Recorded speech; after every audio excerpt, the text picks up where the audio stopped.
Metope. Emisiune realizată prin amabilitatea Fundației Casa Paleologu. Bine v-am regăsit în emisiunea Metope. Aceasta va fi o a doua emisiune în franceză. Maintenant, je passe au français. Il y a quelques semaines, j'ai eu comme invité Barbara Cassin. Évidemment, on a parlé de rhétorique sophistique, philosophie, vocabulaire philosophique. Aujourd'hui, j'ai l'immense joie d'avoir comme invité Pascal Bruckner, qui a publié une liste énorme de livres, mais là on va parler principalement de votre dernier livre, dont je tiens la traduction entre les mains, que j'avais lu en français. Je souffre, donc je suis. Et ce livre est paru à l'édition Treille. C'est dans une excellente traduction par ailleurs.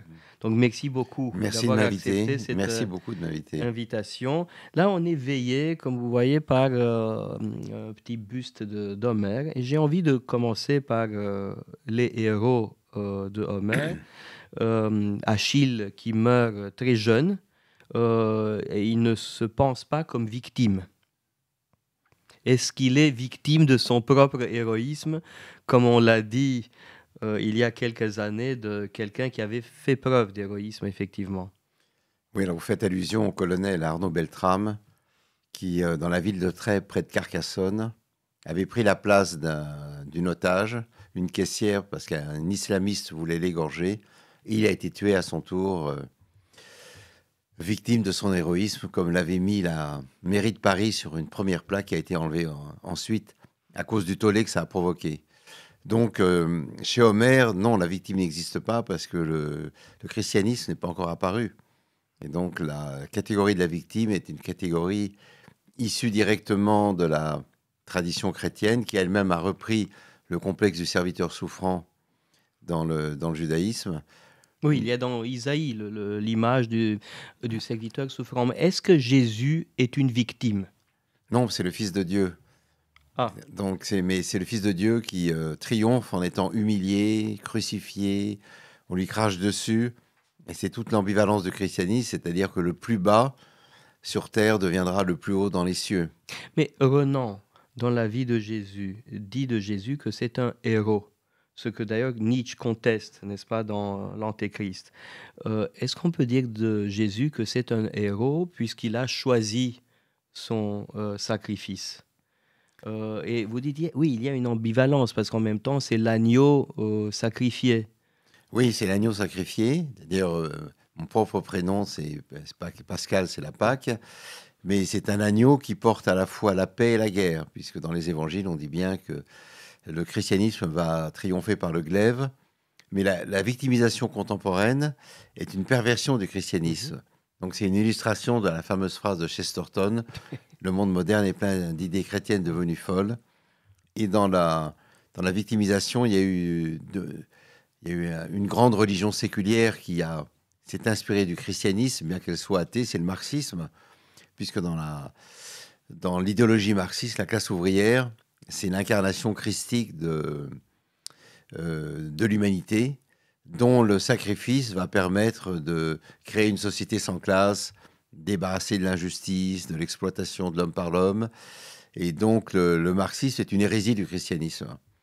Et la deuxième hérésie, aujourd'hui, pour moi, c'est le wokisme, c'est-à-dire c'est la consécration des minorités, alors LGBTQI, néo-féministes, racisés, en incarnation de la souffrance de naissance. Donc ces gens sont des victimes par la naissance et le resteront toute leur vie.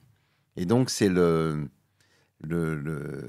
c'est une sorte de lointain rejeton du christianisme qui fait que nous considérons aujourd'hui les victimes comme étant des personnages quasi sacrés qu'il faut révérer. Et piétiner une victime, c'est se conduire de façon ignoble, c'est se conduire comme un barbare. Mais il y a une scène qui m'a frappé au cours de laquelle des Blancs wokisés, woke, avaient lavé des pieds de personnes de couleur. Et évidemment, ça fait référence à Jésus qui lave les pieds de ses disciples. Bon, sauf qu'il y a quand même quelques petites différences, me semble-t-il. Est-ce qu'on peut explorer ces différences? Parce qu'effectivement, il y a une similitude. Comme vous dites, ce sont des idées chrétiennes devenues folles. C'est une sécularisation du christianisme, c'est une variante séculière et en même temps exagérée, extrême. Mais qu'est-ce qui fait quand même que c'est en rupture aussi avec le christianisme? Oui, alors la question qu'il faut se poser, c'est pourquoi ce geste?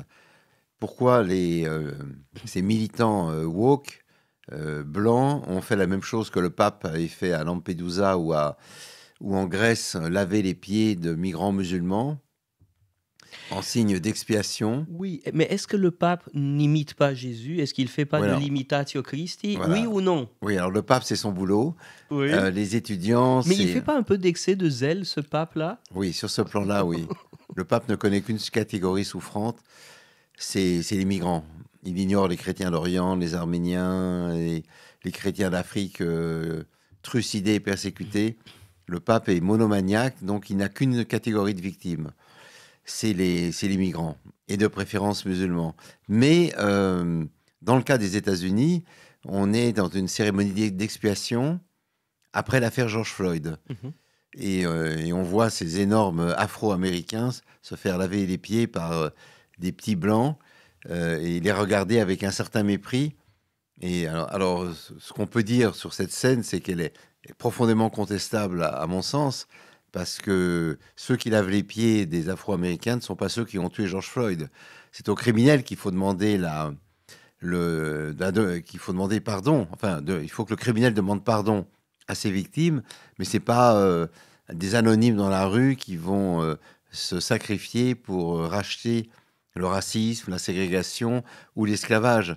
Mais le propre du wokisme, c'est que la faute s'étend à l'intégralité de la race blanche sur Terre, de San Francisco à Vladivostok, et le malheur s'étend à l'intégralité des Africains, là aussi de San Francisco au Cap. Et donc, il y a une sorte de division du monde manichéenne, les méchants blancs et les bons noirs. Et ça, politiquement, c'est quand même un peu faible. Pour nous, Roumains, sans doute pour les Serbes, les Bulgares, les Grecs, les Arméniens, c'est assez frappant parce que nous avons fait pendant des siècles partie d'un empire esclavagiste. Qui a trafiqué des millions d'esclaves. Je parle de l'Empire ottoman. Et du coup, on se retrouve responsable du colonialisme britannique du XVIIIe siècle ou du XVIIe siècle. Oui, alors vous avez raison. Mais d'abord, le wokisme est une pensée politique faible, même un peu débile. Mais peu importe, ce qui compte, c'est la simplicité des slogans. Et ce qu'on oublie, c'est que... des rituels. Et des rituels, oui. Et donc, le colonialisme a été le fait de 8 grandes nations en Europe de l'Ouest, et toutes les autres ont été colonisées, esclavagisées, asservies, soit aux Ottomans, soit aux Habsbourg, soit aux Russes. Puis on oublie aussi, c'est il y a quelques années, dans une université du sud des États-Unis, on a voulu détruire la statue de Cervantes. Ça, c'est génial, oui. Et on oublie que Cervantes a été esclave 5 ans en Algérie, parce que l'esclavage, c'est aussi une pratique en Orient. Et il y a encore aujourd'hui en Afrique des catégories d'esclaves qui restent inférieures dans la société, notamment au Tchad, au Cameroun. Et c'est presque des esclaves rituels. Donc, effectivement, cette division du monde est absurde.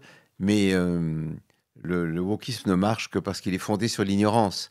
Il connaît quelque chose, mais il connaît très peu de choses. Donc, et puis l'Europe de l'Est, ils ne savent pas ce que c'est. Il ne faut pas oublier, par exemple, qu'une femme comme Angela Davis, qui a été l'icône de la gauche... Et qui l'est toujours. Qui l'est toujours, puisqu'aujourd'hui, Alain Mabankou, que je connais bien, qui est un bon copain, lui a consacré un livre comme si elle était une héroïne. Or, Madame Angela Davis était une grande amie de Honecker. Oui. Au moment de la guerre froide, et elle vomissait Solzhenitsyn, Chalamov, Daniel Essiniavski, tous les dissidents russes, en disant qu'ils méritaient la mort parce qu'ils avaient trahi la patrie du socialisme et qu'ils préféraient les douceurs du capitalisme aux rudes réalités de l'URSS. Et qu'on vénère cette femme qui, par ailleurs, a des positions sur le judaïsme assez troublantes, ça fait partie de l'incompréhension du monde moderne. Oui, je suis exaspéré d'ailleurs de voir ces livres promus comme des livres formidables dans des librairies à Bucarest. C'est-à-dire qu'on a la mémoire courte. Oui, oui. Enfin, on n'a pas de mémoire. Oui, il y a une côté. Oui, d'ailleurs, c'est intéressant parce qu'on a ce côté culte de la mémoire et amnésie en même temps. Oui, c'est ça. Il y a le devoir de mémoire d'un côté, ce qui est très important d'ailleurs, mais aussi un côté amnésique. Oui, tout à fait. Il y a une hypermnésie sur les crimes que nous avons commis, parce que seuls les crimes de l'Occident sont mauvais, les autres sont excusables. On l'a bien vu avec le 7 octobre 2023, où le Hamas a été encensé par une partie de la gauche, mais ça va de pair avec une ignorance totale de l'histoire, des complexités, des rapports de force, des nuances. Et donc, il faut battre sa coulpe en tant qu'occidental, mais il faut ignorer la plupart des événements qui ont émaillé notre propre histoire et notre propre passé, surtout les pages les plus glorieuses de l'histoire, parce qu'il n'y a pas eu que du sang et des larmes, il y a eu aussi des moments extraordinaires, mais ça n'existe pas, c'est gommé. Mais il y a une autre contradiction, apparente du moins, sur laquelle je voudrais qu'on insiste un peu. C'est-à-dire, d'un côté, on a, comme vous le dites vous-même, l'euphorie perpétuelle, le sacre des pantoufles, le devoir du bonheur, et en même temps, ce culte de la souffrance, cette fascination de la souffrance. Est-ce que ce n'est pas contradictoire ? Oui, mais ce qui est intéressant, c'est que le culte de la souffrance vient d'un renversement d'un grand idéal en son contraire. Puisque le bonheur aujourd'hui devrait être accessible à tous sans obstacle, puisqu'il n'y a plus une classe sociale, un État, une religion qui nous interdit d'être heureux. Si je ne suis pas heureux, c'est de ma faute. Donc je dois en quelque sorte me corriger, me fustiger. Et donc les gens aujourd'hui prennent des coachs chez eux ou dans les entreprises. Il y a des Chief Happiness Officers qui veillent à la bonne intégration des salariés dans l'entreprise. Mais si, après tous ces exercices, après tous ces stages, souvent coûteux, tous ces coachs qui vous dirigent et qui vous apprennent comment devenir épanoui, heureux, vivre en harmonie avec la nature, le monde, et ne pas aggraver la dette climatique de la planète, si vous n'y arrivez pas, eh ben, c'est que quelqu'un doit être responsable de cela. C'est la phrase de Nietzsche, je souffre, quelqu'un doit en être la cause.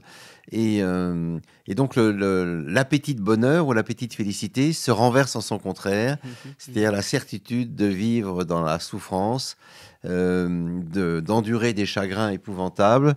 Et alors, ce qui a beaucoup changé depuis MeToo, c'est que MeToo dessine une famille des victimes, une sororité des plaintes.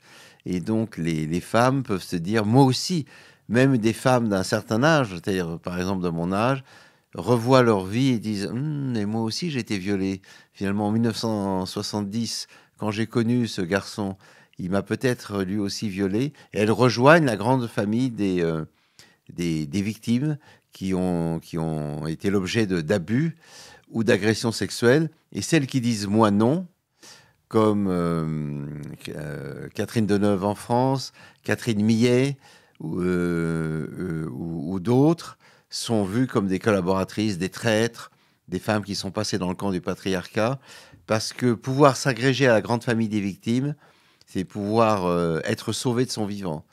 C'est une forme de salut laïque. Et donc, oui, moi aussi, j'ai connu dans mon enfance les flammes de l'enfer. Et puis là, je suis ressorti, et avec mes sœurs ou avec mes frères, je vis dans la communion des saints. Exactement, c'est l'équivalent de la communion des saints. Oui, exactement. Oui, c'est des niches comme il y a dans les églises catholiques et orthodoxes, c'est des niches où il y a des saints, et on prie Saint Pancras ou Saint Joseph ou Saint ceci ou cela pour améliorer notre condition. Vous parliez plutôt du 7 octobre et vous dites dans votre livre que ça a été le grand coming out de toutes sortes d'antisémites qui maintenant s'expriment sans aucune retenue.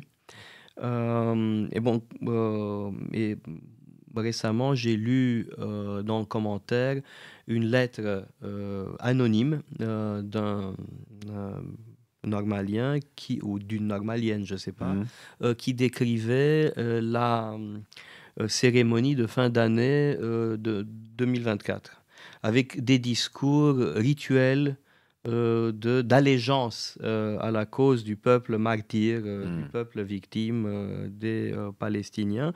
Bon, ce qui ne veut pas dire qu'on ne puisse pas formuler plein de critiques oui, bien sûr, à l'égard de Netanyahou. Mais il y a autre chose de grave et en même temps de drôle dans le style. Parce qu'il faut dire, là, on tient une bonne traduction en roumain, mais vous êtes un grand styliste de la langue française. Merci beaucoup. Et j'ai lu votre livre, comme d'autres livres de vous, avec un immense plaisir, parce que c'est drôle, c'est bien écrit, c'est frappant, il y a des formules frappantes. Je suis très touché. Vous parlez de la concurrence victimaire, et là, c'est un chapitre qui est drôle, mais c'est de l'humour grinçant. Oui. Parce que cette espèce de concurrence qui prendra la place des Juifs, et puis il y a ce désir de nier un peu ou de relativiser le génocide des Juifs pendant la guerre pour placer d'autres candidats à la place. Oui, c'est pas toi, c'est moi. Oui, exactement. La Shoah, c'est moi. Oui, alors c'est pas moi aussi, c'est que moi. C'est que moi, oui. Alors oui, alors par quoi commencer? Oui, le 7 octobre, effectivement, a été le point d'orgue de ce qu'on pourrait appeler un antisémitisme vertueux, un antisémitisme moral qui existe au nom de l'autre. C'est-à-dire que s'il faut condamner les Israéliens et par contagion l'ensemble des Juifs, c'est parce qu'Israël est une colonie occidentale, raciste, qui opprime les Arabes. On oublie en passant qu'il y a 20% de la population d'Israël est composée d'Arabes palestiniens, et que donc on a raison en quelque sorte d'être antisémite. On a de bonnes raisons. Jean Kelevitch le disait déjà en 1973, l'antisionisme, c'est l'antisémitisme démocratique au nom de la justice. Et donc c'est ça qui a changé, c'est que tout d'un coup, un tabou est tombé, et maintenant on fait allégeance, comme vous le disiez, à l'école normale supérieure, à un des partis politiques, le Hamas, dont personne ne voudrait en France, parce que c'est des brutes et des obscurantistes, mais on peut enfin prendre sa revanche sur la culpabilité que la France et d'autres pays européens on peut ressentir vis-à-vis de la communauté juive, et on efface 1940-1945, et on met à la place des Israéliens le Palestinien, qui est le nouveau paria et émissaire autour duquel le nouvel agneau que l'on va adorer, que l'on va révérer, et qui est innocent même lorsqu'il tue. Parce que c'est ça le fond du raisonnement. C'est-à-dire, même lorsque les gens du Hamas tuent, comme l'a dit Judith Butler, qui est pourtant juive, ils avaient des raisons pour cela. D'autres l'ont dit aussi, des années d'oppression ont rendu les gens fous, et par conséquent, même si c'est pas bien de violer, de tuer des bébés, au fond, ils l'ont bien cherché. Et donc c'est l'inversion de la religion victimaire en religion des bourreaux. Mais c'est des bourreaux, c'est des archanges, des bourreaux archanges qui ont les mains blanches, les mains pures, et à qui on ne peut rien reprocher, puisque de toute façon, ils sont porteurs de la justice. Oui, justement, ça, c'est quelque chose de très fort dans votre livre, le lien dialectique, je dirais, entre bourreau et victime. Là, on le voit très bien. Mais même dans le cas de Poutine, même dans le cas de Poutine, qui est tout simplement un bourreau, voilà. Même là, il y a un discours victimaire. C'est ça qui est le comble. La puissance qui agresse, la grande puissance, au fond, qui agresse une autre nation, se présente comme victime. Il y a un discours, une rhétorique victimaire en Russie, et c'est le comble. Oui, ça c'est le génie de la propagande. On peut dire que l'URSS, contrairement à l'Allemagne nazie, a toujours fonctionné sur la rhétorique victimaire, puisque c'était le communisme était la religion de l'humanité. Les damnés de la terre. Les damnés de la terre. Et donc, si on contestait le communisme, on était un ennemi de l'humanité. Et donc, vous méritiez, sinon la mort, du moins le camp de concentration et la suppression de toutes vos libertés. Et Poutine est un héritier du communisme. Et donc, dès le 24 février, il a expliqué qu'il a attaqué l'Ukraine parce que l'Ukraine allait attaquer la Russie, que Zelensky voulait lancer une bombe atomique sur Moscou, que les Ukrainiens étaient des nazis. Et donc, lui, il corrige une injustice en envahissant les Ukrainiens, en fusillant, en tuant, en détruisant. Et cette rhétorique continue. Lavrov, Peskov, donc le porte-parole du Kremlin, Poutine. Zakharova aussi, cette femme effrayante. Oui, oui. D'abord, on la trouve jolie, et après, on la trouve monstrueuse. Monstrueuse, oui, effectivement. Oui. Non, mais c'est une galerie de mafieux effroyables, mais qui sont en train malheureusement, peut-être de réussir, parce que l'Occident est trop faible. Et effectivement, à l'abri de cette rhétorique victimaire, ils expliquent aux Russes qu'ils ont là-bas, à Kiev, un noyau de nazis prêt à les égorger. Et donc, le peuple russe qui n'est pas éduqué et qui a une tradition millénaire de passivité, courbe la tête et dit oui. D'autant qu'en Russie, vous le savez sans doute aussi bien que moi, la guerre est un business. Donc chaque famille qui envoie son fils à la guerre reçoit, je crois, l'équivalent, si le fils est tué, de 120 000 euros, ce qui pour la Russie est beaucoup. Donc ils peuvent acheter une maison, une petite datcha, une voiture. Donc quand dans une famille nombreuse, il y a un fils qui part, on lui dit au revoir et merci pour le salaire que nous recevons éventuellement si tu es tué ou blessé. Et comme il y a énormément de morts, on parle entre 300 et 500 000 morts, et que pour les Russes, la vie humaine n'a aucune importance. Enfin, en tout cas, pour Poutine, Poutine a tout intérêt à ce que la guerre continue. Mais effectivement, donc le bourreau se déguise en affligé. Et donc, il a le droit de tuer en toute bonne conscience ceux qui s'opposent à lui. Et la farce continue. Vous brossez un portrait excellent de Poutine, comme un méticuleux bureaucrate, terne, médiocre. Alors sur Poutine, j'ai une anecdote que vous connaissez peut-être. Elle a été racontée par Otto de Habsbourg. Donc vous savez, Otto de Habsbourg, c'est le dernier descendant de la monarchie. Et quand Hitler pratique l'Anschluss en 1938 à Vienne, il est un des rares à partir. Il refuse de participer à la farce. Et il rencontre Poutine, ensuite il vit à l'étranger, il rencontre Poutine en 1990. Et dans une interview en français, parce qu'il parlait plusieurs langues, il dit « J'ai eu l'impression, face à Poutine, de reconnaître le même type de petit fonctionnaire enragé que j'avais connu avec Hitler avant la Seconde Guerre mondiale. » Et tout le monde s'est trompé sur Poutine. Évidemment, celui qui s'est le plus trompé, mais ça ne m'étonne pas, c'est George W. Bush qui a dit « J'ai vu dans l'âme de Poutine et j'ai vu un cœur débordant d'amour et de générosité. » Bon, je l'ai regardé dans les yeux. Oui. George W. Bush n'était peut-être pas un modèle de perspicacité psychologique. Non. Mais donc, effectivement, il y a quelque chose de glacial chez Poutine. Et il a aussi trompé Emmanuel Macron. Donc, on a vu Macron quelquefois ces dernières années. Et il nous a raconté que quand il était allé voir Poutine, c'était juste avant la guerre. C'était, je crois que c'est début février. Oui, effectivement. Poutine lui a juré la main sur le cœur, mais jamais nous n'envahirons l'Ukraine. Nous faisons des manœuvres militaires. Et 15 jours après, il envahissait l'Ukraine. Bon, Macron a eu la chance de ne pas être tué à Moscou, parce que quand même les méthodes du FSB sont plutôt expéditives. Mais Donc 3 ans après, Macron remâchait sa rancœur en disant « il m'a trompé, il m'a menti effrontément ».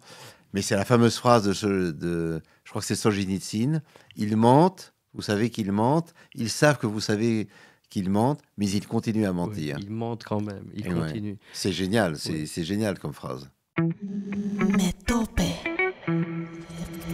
Emisiune réalisată prin amabilitatea Fundației Casa Paleologu. Et puis, Poutine, à mon sens, peut être compris le mieux à travers Gogol. C'est-à-dire que chez Gogol, le diable est médiocre. Et puis, dans quel livre de Gogol? Je pense aux âmes mortes. Oui, où c'est un embobineur. Exactement ce qu'est Poutine. Parce que vous dites, c'est un caméléon extraordinaire. Il a su tromper, pas tout à fait tout le monde, mais presque tout le monde. Il dit ce qu'on veut. Il a dit dans le passé ce qu'on voulait entendre. Maintenant, il s'en fiche. Donc, il y a cette capacité de dissimulation qui est aidée par sa médiocrité. Parce qu'avec des personnalités plus fortes, ça passe pas comme ça. Oui. Il y a cette médiocrité, cette mesquinerie qui fait partie du personnage. Et vous le dites aussi dans le livre. Oui, bien, oui. C'est ça, il a trompé. D'ailleurs, lui-même, je pense, a évolué. J'ai un très bon ami qui est philosophe, Luc Ferry, pour ne pas le nommer, et qui m'a dit, il a rencontré Poutine au début du siècle, il m'a dit, cet homme extraordinaire, il parle allemand, il m'a même cité Kant, et il adhère complètement à la philosophie des droits de l'homme et des Lumières. Alors je lui ai dit, vraiment, tu es sûr? Tu es sûr? Il m'a dit, oui, il a parlé en allemand, un très bon allemand, parce qu'il il a été agent à Leipzig. Et donc oui, alors évidemment, il change de couleur selon l'interlocuteur. Oui, et Luc Ferry n'est pas un naïf. Non, c'est plutôt quelqu'un de très intelligent. Oui. Mais aujourd'hui, il a changé d'avis, je pense. Mais là, aujourd'hui, Poutine ne cache plus rien, c'est un homme de guerre et qui réussit plutôt bien son alliance avec la Chine, avec la Corée du Nord et avec le sommet des BRICS, là, qui est hélas, c'est un succès. Mais il y a aussi une fascination pour Poutine. On le voit aussi en Roumanie, mais peut-être moins. L'idée qu'il faut un homme fort, un homme à poigne, un homme d'autorité qui incarne la nation, qui incarne le peuple, qui défende la nation. Et il y a une admiration pour Poutine dans certains segments de l'opinion française.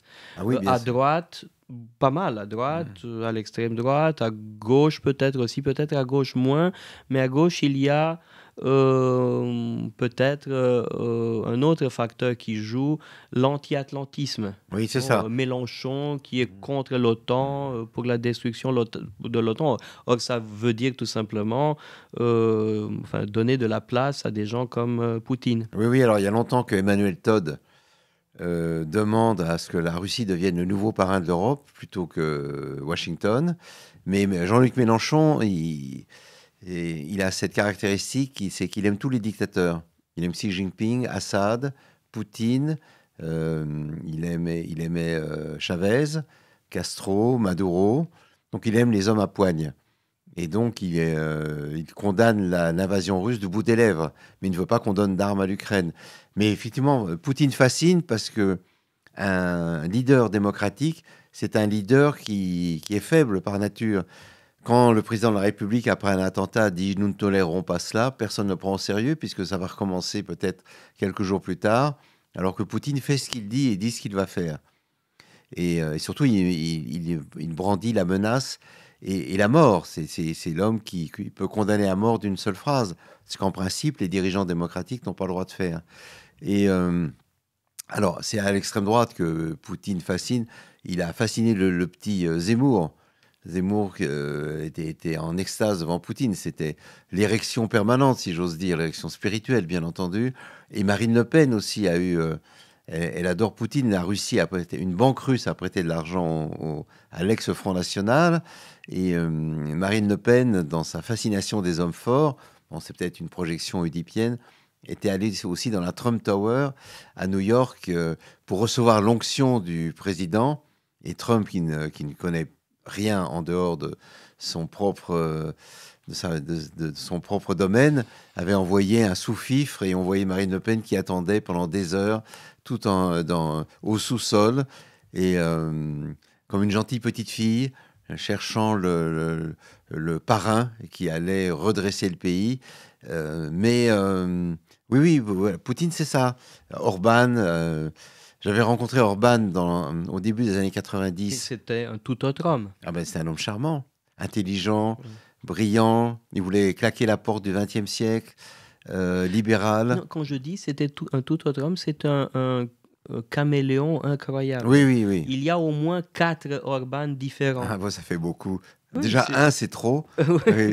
Oui, au début des années 90, c'était un libéral. Oui, c'est ça. Quand j'ai rencontré, c'était un libéral. Maintenant, c'est tout à fait autre chose. Donc, c'est, je crois, le démagogue le plus doué du continent européen. Il est formidable. Il est plutôt populaire, même s'il y a beaucoup de problèmes de santé et d'éducation en Hongrie. Mais lui, c'est le porte-parole de Poutine. Mais il y a un détail quand même au sujet de Marine Le Pen et Zemmour. C'est que au moment de l'invasion, Marine Le Pen a trouvé les mots justes et l'attitude correcte à l'égard de l'invasion, à l'égard des réfugiés ukrainiens, alors que Zemmour s'est entêté par désir de...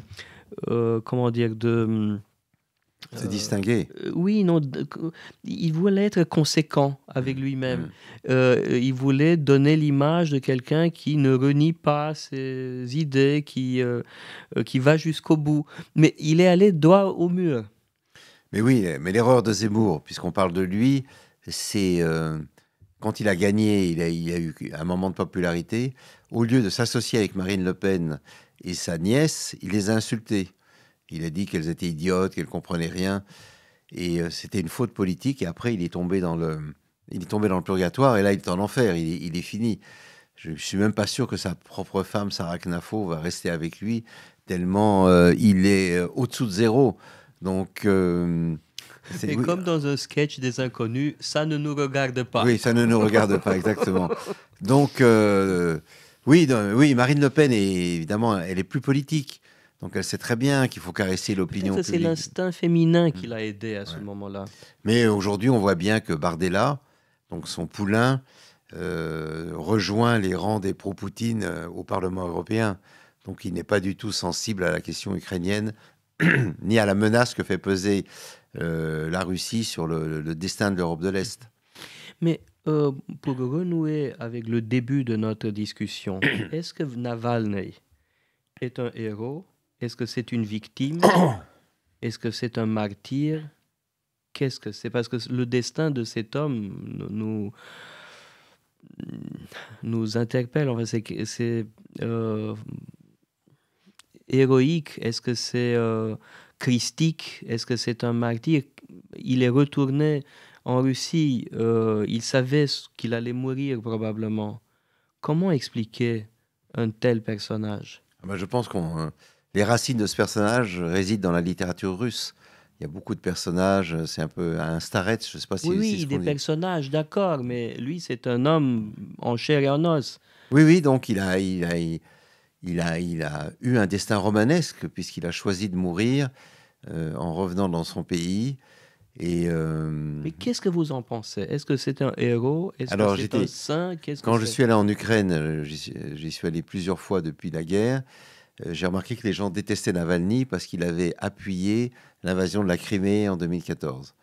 Donc, il y avait un contentieux. Oui, nul n'est parfait et sans doute Navalny a fait des erreurs. Mais il n'empêche que le destin de cet homme est incroyable et puis c'est directement lié au thème de votre livre. Oui, non, c'est extrêmement courageux de sa part. Et il a préféré la symbolique à l'efficacité. C'est qu'il aurait été sans doute plus efficace en restant en Europe de l'Ouest et en se battant contre Poutine, mais il a voulu, en versant son sang, il a voulu rester dans la mémoire comme le martyr de Poutine. Ça, c'est une vraie question. Si c'est moins d'efficacité, peut-être qu'il est plus efficace comme ça. Peut-être aujourd'hui, oui. Un martyr est plus efficace que quiconque. Peut-être. Oui, peut-être. Mais le pouvoir russe se moque complètement des... Oui. Et les Russes ne sont pas au courant qu'il est mort. Ils pensent qu'il est mort d'une maladie. D'un rhume. D'un rhume, oui. C'est comme Karamouza qui a été échangé, qui était sûr de mourir fusillé, et qu'on a extrait de sa cellule à 3 heures du matin pour l'échanger avec un vrai tueur russe prisonnier aux États-Unis. Mais non, symboliquement, c'est très fort. Mais le pouvoir n'en a pas été ébranlé une seconde. Et Poutine a dit qu'il ne savait même pas pourquoi l'autre était mort. Mais là, j'ai vu qu'on publiait en France des mémoires de Navalny, qui a choisi délibérément de mourir, effectivement. Qui est allé au sacrifice suprême en toute conscience. Et c'est un personnage héroïque peut-être, je sais pas. Dostoïevski en tout cas. Qui est une espèce de contrepoint par rapport à ce que vous décrivez dans votre livre. La victimolâtrie pleurnicharde. Oui, non, lui, c'est un homme qui endure. Il a souffert. Ça fait partie de ces personnalités très fortes, comme les Russes en produisent, Solzhenitsyn notamment, qui sont prêts à aller au bout de leurs convictions, au prix de leur existence. Et ça, aujourd'hui, dans le monde occidental, il n'y a pas beaucoup de gens comme ça. Parce que pour nous, il n'y a rien au-delà de la vie. Alors, il y a parfois des gens qui risquent leur existence pour sauver un enfant qui se noie, ou une personne âgée dans un immeuble en feu, mais ce type d'héroïsme-là appartenait à la tradition catholique autrefois, mais il est peut-être plus présent dans la tradition orthodoxe aujourd'hui, je ne sais pas. On verra bien. Et ce qui est vrai, c'est que ce type d'héroïsme a été dévalué par le djihad. Il y a tellement de jeunes musulmans qui meurent en martyrs que le mot est aujourd'hui très péjoratif. Penser que Yahya Sinwar est un martyr, c'est quand même un peu fort de café pour nous. Très fort de café. Nous avons commencé par Homère. Et Navalny, comme Achille, comme Hector, est mort jeune. La belle mort et la mort du jeune héros. C'est ce que disait Jean-Pierre Verdon. Oui. Sauf que Hector meurt sur le champ de bataille, Achille également, alors que Navalny meurt dans une cellule crasseuse, dans le froid. Sordide, oui. C'est un héroïsme d'une autre facture. C'est l'héroïsme des zèques, des prisonniers des camps, des gens dans les camps de concentration allemands. Oui, c'est une autre facture. Il rejoint toute une tradition. La tradition justement de Chalamov, de Solzhenitsyn, de Daniel Essiniavski, que j'avais rencontré dans les années 80 à Paris. Donc c'est ceux que leur corps lâche, mais les idées qu'ils portent continuent à triompher au-delà de leur disparition. En fin de conversation, je me demande s'il n'y aurait pas besoin de restaurer le prestige des vertus antiques. J'ai écrit un livre sur Plutarque et je pense que la fortune de Plutarque est tout à fait révélatrice. Pendant des siècles, les vies parallèles de Plutarque étaient le livre le plus lu après la Bible. Après, il y a une éclipse de Plutarque. Est-ce qu'on n'aurait pas besoin de remettre en valeur ce genre de caractère fort, de personnel, de modèle? C'est un monde où on aurait besoin de modèles.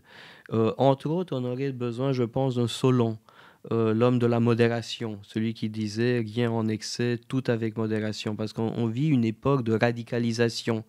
Vous parliez de Judith Butler. Là, il y a un féminisme radicalisé. On évoquait Trump. Là, c'est un conservatisme radicalisé. Oui. Tout se radicalise. Et dans un monde où tout se radicalise, quel est encore le fond commun?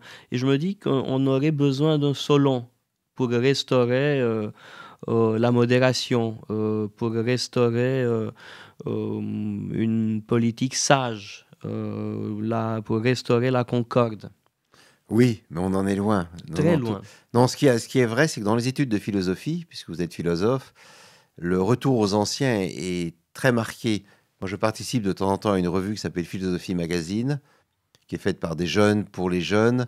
Et les journalistes qui travaillent là font toujours des numéros spéciaux sur Platon, sur Aristote, sur les présocratiques ou sur les philosophes latins. Et effectivement, on voit bien le post-christianisme dans lequel nous vivons, au moins en France, puisque le pays est très largement déchristianisé, a donné tout son espace à une sorte de religion de la pitié, de l'apitoiement, un sentimentalisme un peu mou, où l'émotion prime sur la raison. Et donc, au nom de l'émotion, on a le droit à tous les excès, parce que précisément, l'être homme ou femme devient un être larmoyant. Et donc, c'est peut-être un héritage lointain et posthume de Jean-Jacques Rousseau, qui vaut évidemment beaucoup mieux que ça, parce que c'était quand même un génie, mais qui l'a emporté en ce sens sur Voltaire, qui est plutôt le bel esprit moqueur et ironique, alors que Rousseau prêche la religion du cœur. Or, le cœur doit sangloter. S'il ne sanglote pas, il n'est pas le cœur, et donc il est un être cruel. Et l'excès accompagne curieusement le sentimentalisme. De même que Kundera expliquait que le lyrisme est la poésie des régimes totalitaires. D'ailleurs, Robespierre est un grand lecteur de Rousseau. Oui, et le sentimentalisme larmoyant n'excluait pas le terrorisme d'État. Oui, oui, tout à fait. Mais Robespierre était très cultivé. C'était un homme qui avait donc toute une culture classique que nous n'avons plus aujourd'hui, que nous avons perdue. Et donc, la paix. Mélenchon voue une grande admiration à Robespierre. Oui, voilà. Mélenchon se prend pour Robespierre et Macron pour Jupiter. Mais Robespierre avait des lettres et Mélenchon, c'est plutôt une culture de la Troisième République. Il connaît quelques auteurs, mais ce qui le meut, c'est sa propre colère, sa propre rage, sa volonté de revanche sur les caciques du Parti socialiste qui l'ont snobé pendant tant d'années. D'abord Mitterrand, qui le prenait pour un imbécile, et Lionel Jospin, qui lui a confié un secrétaire d'État à l'enseignement technique, mais jamais plus. Et là, Mélenchon, c'est comme Poutine, c'est le récit d'une revanche. Bon, là, il a choisi l'islam radical. Je ne suis pas certain que c'est une option viable. Et son air de reconnaissance ne cesse de se rétrécir. Mais il n'empêche qu'il existe. Qu'il est quand même, il fait partie du paysage politique. Et effectivement, il adore Robespierre. Et il a réhabilité à plusieurs reprises la guillotine, la nécessité de la terreur, et qu'une révolution, c'est d'abord le sang qui coule. C'est pas du tout le triomphe des opprimés. Il faut tuer. Après, on se sentira mieux. Mais j'ai envie de vous demander en fin de discussion, est-ce que vous ne craignez pas, enfin visiblement vous ne craignez pas, mais je pose quand même la question, que vous soyez vous-même victime de votre héroïsme comme le colonel Beltrame, c'est-à-dire victime du courage de dire des choses pareilles? J'y pense pas. J'ai eu beaucoup d'insultes dans la rue, mais il y a 7-8 ans. Pour quelle raison? Parce que j'avais publié un livre sur l'islamophobie. Ah oui, effectivement. Et donc, on me demandait combien ils t'ont payé les Juifs, arrête de parler de l'islam, sinon, etc., etc. Mais j'ai jamais été sous protection policière. Et non, je suis plutôt insouciant. Et j'ai l'impression de vivre sous la baraka. Vous savez, baraka, oui, c'est le mot arabe que j'aime beaucoup. Shkoumoun et baraka, je trouve que c'est deux mots magnifiques. Mais bon, on va pas arrêter. C'est trop tard. Je ne vais pas maintenant commencer à rentrer dans mon terrier en disant pardon. Non, je plaisantais. C'était une question juste pour vous. Non, mais je sens parfois des. Oui, dans la rue, parfois on m'insulte, mais on félicite aussi. On me traite de sale sioniste, alors que je ne suis pas juif du tout. Oui, et ça c'est drôle. Il y a beaucoup de gens qui sont convaincus que vous êtes juif. Ouais, et quand je dis mais non, je ne suis pas juif. J'ai vécu dans le bénitier depuis que je suis tout petit. les gens me disent, mais c'est pas grave, si vous voulez pas le dire, on comprend parfaitement, on respecte ça. Bon, mais c'est trop tard. C'est trop tard. C'est drôle, d'où leur vient cette idée? Alors, c'est le nom allemand, puisqu'on est d'origine autrichienne. J'ai parlé l'allemand avant le français quand j'étais enfant. J'étais dans un Kinderheim parce que j'avais attrapé un début de tuberculose. Et c'est parce que j'ai écrit avec Finkielkraut. C'est à cause de Finkielkraut. Finkielkraut, mais aussi les nouveaux philosophes, Bernard-Henri Lévy, André Glucksmann. Donc on nous a mis dans le même panier. Oui, exactement. Et dans ce panier, et donc quand j'étais jeune, les journaux parlaient des intellectuels juifs français, et j'étais dedans. Et mon père, qui était un antisémite forcené, était foudrage. Donc il écrivait des lettres en disant... Bruckner sans umlaut, c'est protestant. Bruckner avec umlaut, c'est juif. Enfin bon, personne ne comprenait de quoi il parlait. Et donc, ça a été une grande blessure narcissique pour lui, de voir ce fils qu'il espérait transformer en arien, être judaïsé. Mais ça m'était arrivé. Vous permettez juste une petite seconde. Parce que j'étais dans un Kinderheim, dans le Kleinwalsertal, dans le Vorarlberg, la partie occidentale de l'Autriche. Et un jour à Noël, mes parents étaient venus me voir. Et un homme qui était un nostalgique sans doute du Reich, c'était en 55-56, m'a regardé et m'a dit « Du bist ein Jude, du hast die Nase eines Judes ». Et ça avait rendu mon père foudrage. Il avait presque frappé et j'ai vu le moment où mon père allait me déculotter pour prouver que je n'étais pas un juif, mais que j'étais un arien. Une histoire très étrange. Mais bon, ça forge des récits pour la famille. Oui, c'est-à-dire que c'est ce genre d'histoires qui sont à la fois très drôles et affreuses. Extrêmement, oui, affreuses en même temps. Oui, c'était affreuse. Mais enfin bon. D'ailleurs, beaucoup de choses que vous évoquez dans votre livre sont en même temps drôles et affreuses. Oui. Mais ça, c'est la vie. Je pense que notre monde aurait besoin, en plus d'un Solon pour nous modérer, d'un Aristophane. Parce que on peut écrire des essais brillants sur les stupidités contemporaines. Mais on aurait besoin d'un Aristophane pour qu'on rie à gorge déployée de toutes ces conneries qui viennent l'une après l'autre. Mais en France, il y a des humoristes qui se moquent du wokisme, du politiquement correct. Mais il y en a, heureusement, des jeunes. Mais c'est pas Aristophane, effectivement. Donc il y a de l'espoir. Il y a de l'espoir, oui, il y a de l'espoir. Voilà, avec ces mots, on peut clore notre discussion. Merci beaucoup. Merci beaucoup à vous. Ce fut un énorme plaisir. Moi aussi. Et je recommande à ceux qui nous écoutent et qui nous voient de se précipiter dans les librairies pour lire ce livre magnifique, Sufer deci exist, Portretul victimei ca erou, la editura 3. Et je vous donne rendez-vous, en român, săptămâna viitoare, tot așa la ora 2 la Metope. Metope. Emisiune realizată prin amabilitatea Fundației Casa Paleologu.